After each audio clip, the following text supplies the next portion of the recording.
Buen día, maestra. Este es mi video con respecto al tema que nos pidió que eligiéramos.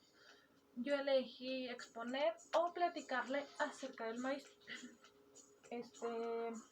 Si usted no nos pidió a lo mejor un propósito, un objetivo o la razón o el porqué de haber elegido el tema, pero yo se lo quiero platicar porque es algo que voy a estar abordando constantemente dentro de la exposición.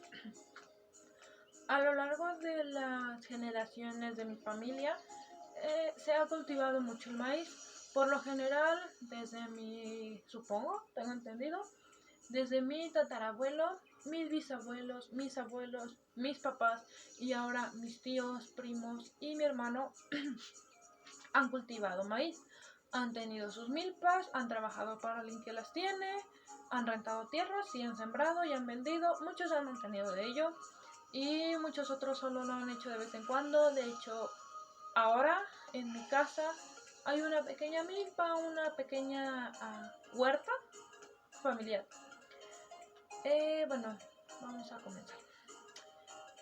La historia del maíz. No hay un lugar exacto de donde se pueda decir que el maíz viene, pero en México se considera que es de Puebla, porque una vez un arqueólogo estadounidense llamado Richard Stockton, algo así, encontró restos arqueológicos de plantas de maíz que se estima que datan de hace aproximadamente 8 milenios. Indicios de los procesos que llevaron al pueblo nativo de este valle a dominar el cultivo de este cereal. El valle es en el municipio de Coaxcarlán, en el valle de Tehuacán, estado de Puebla, en el centro de México.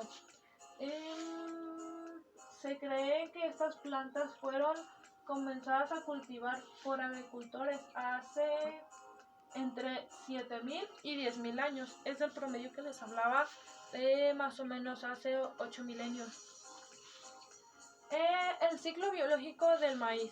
Yo estoy muy relacionada con las milpas, con todo eso, y me ha tocado verlas desde que son sembradas, su cuidado, todo el proceso hasta que son cosechadas, pero nunca me había dado por informarme acerca de cómo se llamaba realmente cada uno de los procesos. Comenzamos con la nacencia. Es el periodo que transcurre desde el momento en el que se siembra el maíz hasta después de 5 u 8 días que comienzan a aparecer las primeras hojitas. Y esas hojitas tienen un nombre. Se llama coleóptilo. Sí, así se llaman las primeras hojitas que se empiezan a ver que brotan. Después el crecimiento. Una vez nacido el maíz, aparece una nueva hoja cada 3 días. Ojo, pero solo si está en las condiciones adecuadas. A los 15 o 20 días siguientes a la nacencia, la planta debe tener ya 5 o 6 hojas. Y en las primeras 4 o 5 semanas, la planta deberá tener formadas ya todas sus hojas. Esto quiere decir que el proceso de crecimiento va muy bien. Yo tengo entendido que el lugar donde está no tiene que tener la tierra apretada, comprimida, porque eso evita no sé cómo sea, el flujo del agua, la filtración del agua, no sé qué será, pero eso afecta a las raíces. Y eso es algo que se va a ver más adelante en las enfermedades. Luego la floración. A los 25 o 30 días de efectuada la siembra, se inicia la panoja en el interior del tallo y en la base de este. Transcurridas 4 o 6 semanas, desde este momento se inicia la liberación del polen y el alargamiento de los estilos.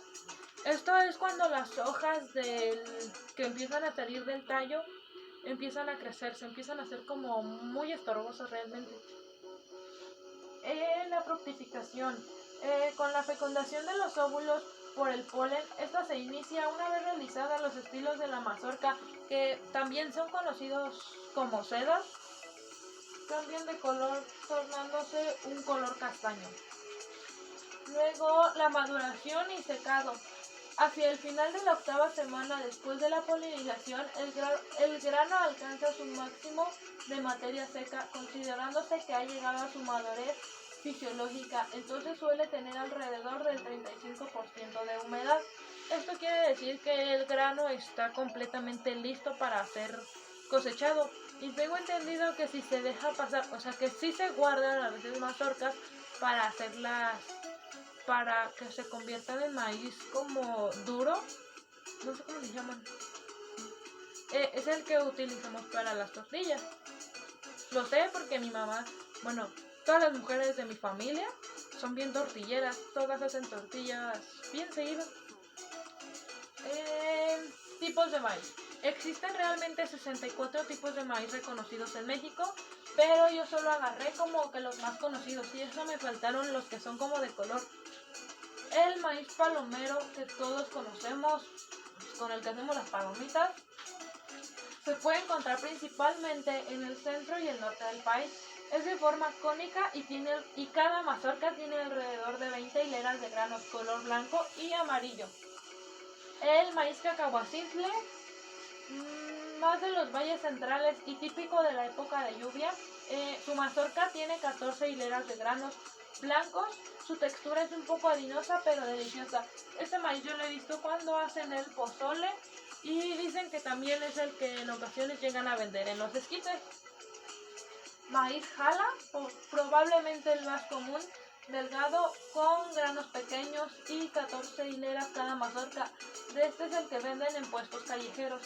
Es el que usan para las gorditas, pozole y pinole. O sea, yo lo he visto, mas no sabía que se llamaba así. Maíz naltel, originario de Yucatán y algunas partes del Golfo de México. Este se caracteriza por ser el más gordito y chiquito. Tiene 14 hileras de granos cada mazorca. Es de color blanco, amarillo y morado. Es el que utilizan para hacer atole, gorditas, tortillas y pues los antojitos. Chapalote, típico en Sinaloa y Sonora. Este maíz es de color rojo, un poco más dulce y por lo general se utiliza para hacer el pinole. También es el que utilizan para los elotes callejeros. Si no me equivoco, es el que aquí le llaman, creo, maíz colorado. No sé, que hacen mucho asado. Yo en mi familia he conocido mucho soy mega fan, me gusta mucho el elote amarillo. Se me hace un elote muy rico y muy dulce. Y ese no lo puse aquí. También conozco el maíz negro y creo que es el maíz azul. Colorado, no me acuerdo. Pero he notado que cuando hacen tortillas con esos dos, a pesar de que se podría decir que yo veo los colores de las dos mazorcas igual, de una salen como rositas y de la otra salen como entre verde y azul. Y eso se me hace muy raro, pero muy bonito. La temperatura y humedad del maíz en almacenamiento.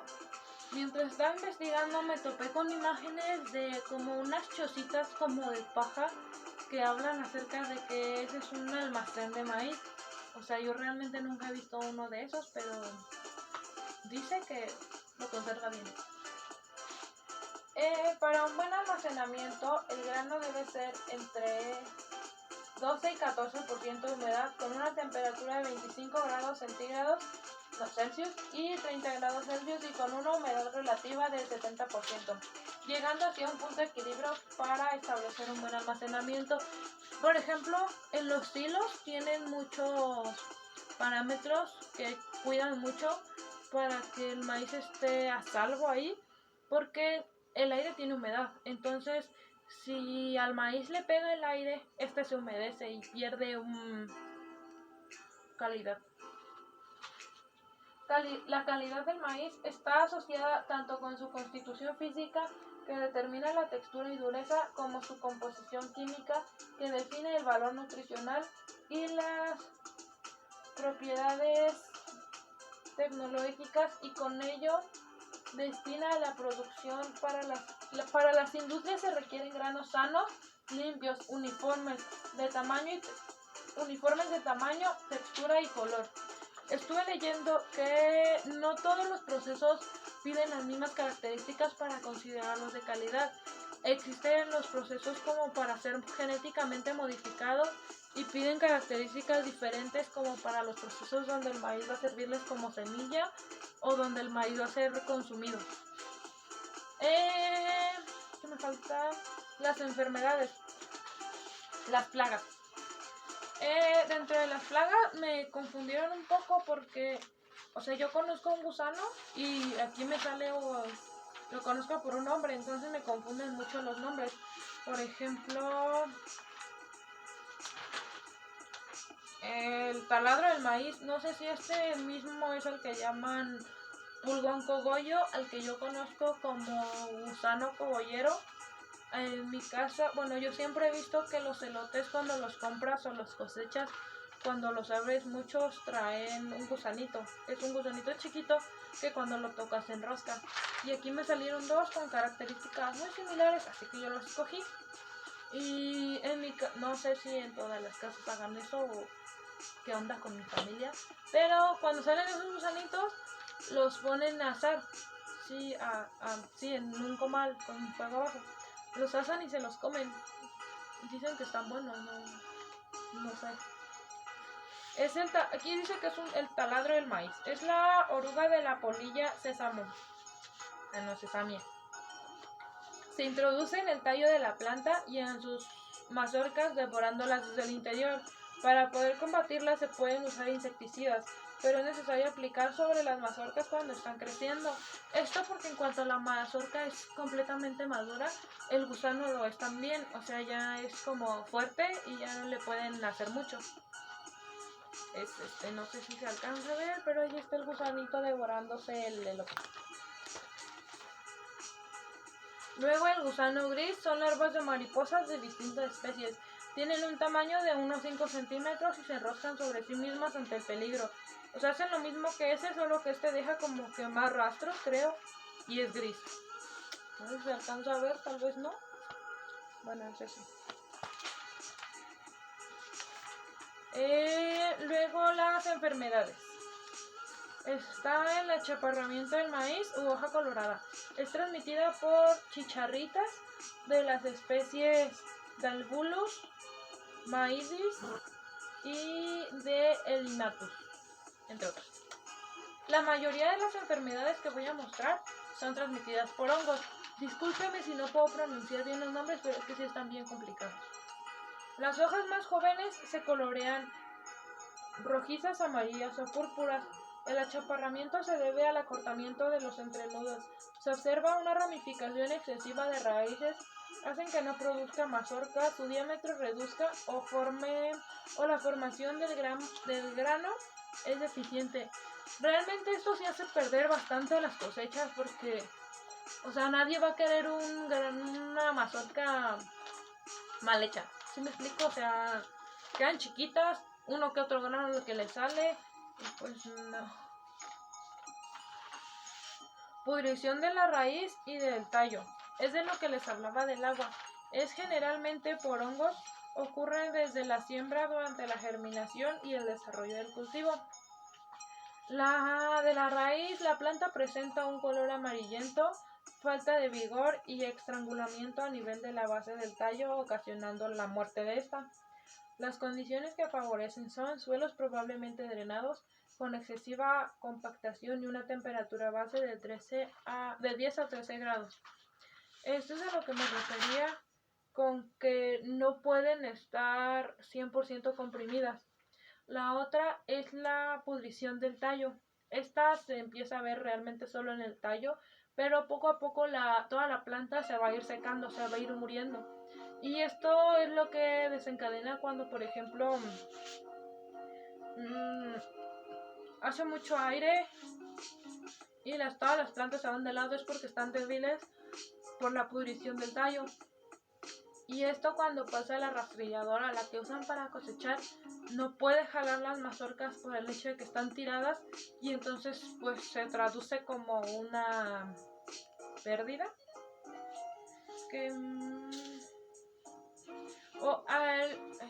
Es una enfermedad también, carbón en la espiga, es cuando aparecen una clase como de esporas negras encima, también es producida por un hongo.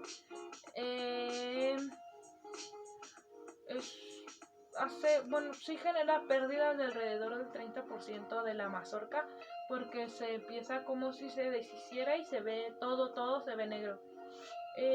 Como les decía, yo tomé las enfermedades y las plagas que yo he llegado a ver. Me faltaron bastantes porque realmente sí son muchas. Por ejemplo, hay una enfermedad del maíz que se llama rayado fino, y es cuando a las hojitas les empiezan a salir unas rayitas como si las hubieran cortado finamente, o sea, no 100% cortado, pero herido. Y el roya de maíz es lo mismo, pero en lugar de que se vean esas rayitas, se ven como puntitos, como si hubieran quemado la hoja del maíz. En cuanto a plagas, me faltó el gusano verde, el gusano blanco, la araña roja, el gusano del alambre, los mosquitos verdes y uno muy importante, las ratas y los ratones y hasta los conejos. Son roedores. No les importa si están en la planta, si están almacenados, si no. O sea, solamente llegan, comen, se van. O llegan, lo toman y se lo van a comer lejos. Cabe destacar que donde